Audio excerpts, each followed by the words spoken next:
महाभारत युद्ध के 18 दिनों तक पांडव भीष्म, द्रोण और कर्ण में ही उलझे रह गए। युद्ध के आखिरी दिन भीमसेन ने दुर्योधन का वध किया और पांडव अपनी जीत में मग्न हो गए। शायद वे ये सोच रहे थे कि उन्होंने सभी कौरवों का अंत कर दिया है, लेकिन वे गलत थे। पांडवों की नाक के नीचे कुरुक्षेत्र की रणभूमि से कुछ कौरव योद्धा जिंदा बच निकले थे। सालों बाद जब पांडवों को इस बात का पता चला तो उनका गला सूख गया। पांडवों ने उन जीवित बचे कौरव योद्धाओं की खोज शुरू कर दी, क्योंकि जो कौरव योद्धा जिंदा बचे थे वे कोई सामान्य योद्धा नहीं थे। वे एक से बढ़कर एक घातक दिव्यास्त्रों का ज्ञान रखते थे। वे जब चाहे पांडवों से बदला लेने आ सकते थे और उनकी जीत को पल में हार में बदल सकते थे। इसी बात ने पांडवों की रातों की नींद उड़ा दी, क्योंकि उन जीवित बचे कौरव योद्धाओं में एक दुर्योधन का भाई भी था। तो आखिर कौन थे वे कौरव योद्धा जो पांडवों की आंखों में धूल झोंककर युद्ध से जिंदा बच निकले थे? जानने के लिए वीडियो को अंत तक देखिएगा, लेकिन वीडियो शुरू करने से पहले जय श्री कृष्ण कमेंट करना बिल्कुल भी मत भूलिएगा। भगवान श्री कृष्ण की कृपा आपके घर परिवार पर सदैव बनी रहेगी।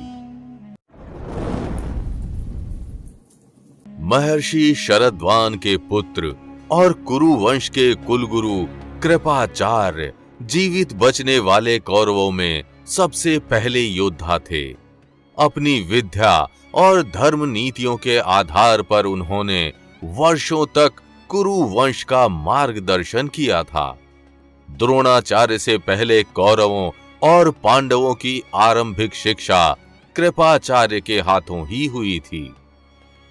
कृपाचार्य के दादा महर्षि गौतम सप्त ऋषियों में से एक थे और उनके पिता महर्षि शरद्वान की धनुर्विद्या से देवराज इंद्र भी भय खाते थे।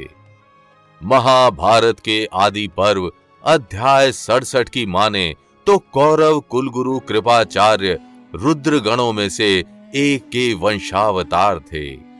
देवी भागवत के अनुसार कृपाचार्य मारुतों में से एक का वंशावतार थे। विष्णु पुराण अंश 3 की माने तो आगे होने वाले मनवंतर में वे मनु बन प्रलय से बचाएंगे और वे सप्त ऋषियों में से भी एक बनेंगे। वृद्धावस्था में भी कृपाचार्य एक या दो नहीं बल्कि पूरे के पूरे 60,000 महारथियों को अकेले हराने की क्षमता रखते थे। वे महारथियों के भी महारथी थे तथा अपने पिता शरद्वान के समान ही अनेकों युद्ध विद्याओं में माहिर थे। वरुणास्त्र, अग्नेयास्त्र, इंद्रास्त्र और ब्रह्मास्त्र का ज्ञान रखने वाले वृद्ध ब्राह्मण योद्धा कृपाचार्य कोई साधारण योद्धा नहीं थे। वे पल में पांडवों की जीत को हार में बदलने की शक्ति रखते थे। कृपाचार्य के बाद कृतवर्मा वो दूसरा कौरव योद्धा था जो महाभारत के युद्ध से जिंदा बच निकला था। कृतवर्मा वृष्णि वंश के 7 सेना नायकों में से एक और यदुवंश के अंतर्गत भोजराज हृदय का पुत्र था। श्री कृष्ण की जिस नारायणी सेना ने कौरवों का साथ दिया था, कृतवर्मा उसी नारायणी सेना का सेनापति था। कृतवर्मा ने अपने शौर्य के दम पर नारायणी सेना के साथ कई राजाओं को हराया और अनेकों राज्यों को जीता। श्री कृष्ण की आज्ञा से कौरवों का साथ देते हुए कृतवर्मा ने भीम, धृष्टद्युम्न और सात्यकी जैसे वीर पांडव योद्धाओं को हराया। युद्ध में कृतवर्मा ने अपनी सेना के साथ इस तरीके से युद्ध किया कि युद्ध के अंत तक ना तो वो मरा, ना ही उसकी सेना का कोई अन्य सैनिक। महाभारत के अंत तक कृतवर्मा ने कौरवों का साथ दिया और युद्ध के बाद अपनी नारायणी सेना के साथ वापस द्वारका लौट आया। महाभारत युद्ध के सालों बाद यादवों में छिड़े गृह युद्ध में कृतवर्मा की मृत्यु हो गई थी। महाभारत के युद्ध में सात्यकी ने भूरिश्रवा का छल से वध किया था। कृतवर्मा ने जैसे ही सात्यकी को ये याद दिलाया, सात्यकी ने अपनी तलवार के एक वार से कृतवर्मा के सर को धड़ से अलग कर दिया और कृतवर्मा का अंत हो गया। कृपाचार्य और कृतवर्मा के बाद अश्वत्थामा वो तीसरा कौरव योद्धा था जो युद्ध के अंत तक जीवित बचा रहा। द्रोणाचार्य का पुत्र और कृपाचार्य का भांजा महारथी अश्वत्थामा सभी श्रेष्ठ अस्त्रों का ज्ञाता था।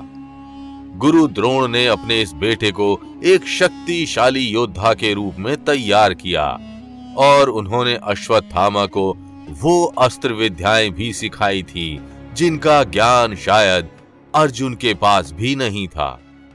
अपने पिता गुरु द्रोण से अश्वत्थामा ने हर प्रकार के अस्त्र शस्त्र की विद्याएं ली तथा धर्म नीति से संबंधित अन्य ज्ञान भी प्राप्त किए। इस प्रकार अश्वत्थामा का निर्माण एक वीर योद्धा के रूप में हुआ। अश्वत्थामा गुरु द्रोण और पितामह भीष्म के समान ही एक चोटी का योद्धा था तथा धनुर्विद्या में उसकी तरह अन्य कोई दूसरा नहीं था।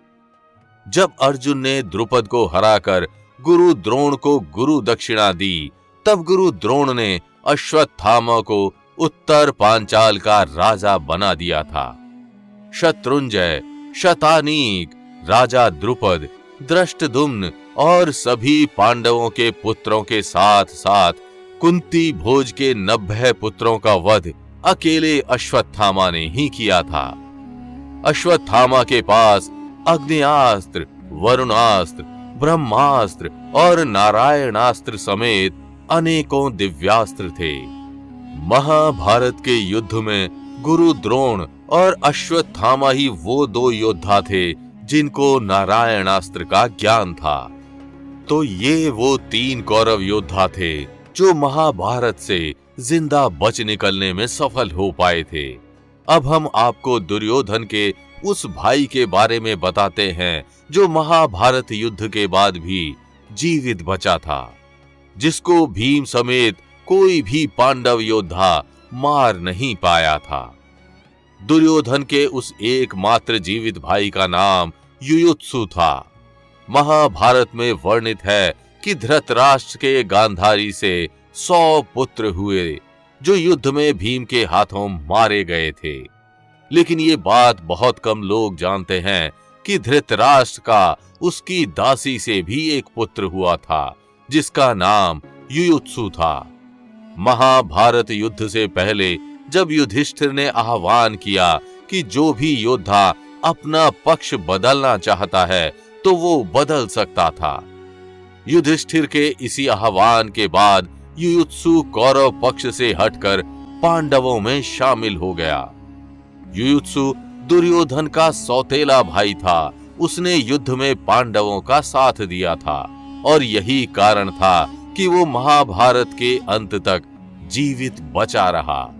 तो क्या आप भी किसी ऐसे कौरव योद्धा के बारे में जानते हैं जो महाभारत के युद्ध के बाद जीवित बचा हो? अगर आप जानते हैं तो कमेंट करके जरूर बताइएगा और अगर वीडियो अच्छी लगी हो तो इसे लाइक व कमेंट कर चैनल को सब्सक्राइब करना बिल्कुल भी मत भूलिएगा।